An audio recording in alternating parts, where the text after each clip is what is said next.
ბრუნდება ჟაილტონა light heavyweight-ში.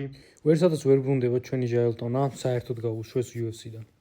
რავი რა, ცოტა მაინც დაეცდიათ light heavyweight-ში და ბრუნდა თავის კატეგორიაში და თავიდან მან დაიწყო და კარგად გამოიყურებოდა. მაგ წონაში ეგ იყო თავისი ბუნებრივი წონითი კატეგორია და ვფიქრობ, რომ უფრო კარგად ჩაატარებდა ბრძოლებს, უფრო სანახაობრივიც გახდებოდა.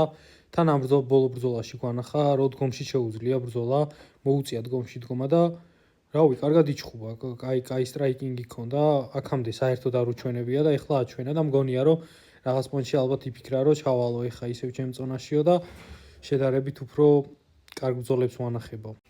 მაგრამ არ დასცალდა საწყალს.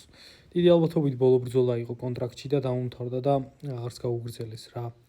მოკლედ ჟაილტონას кейსი გვეუბნება იმას, რომ UFC-ში სანახაობრივი თუ არ ხარ, არ აქვს მნიშვნელობა შენ რეკორდს, მაინც გაგაპანღურებენ.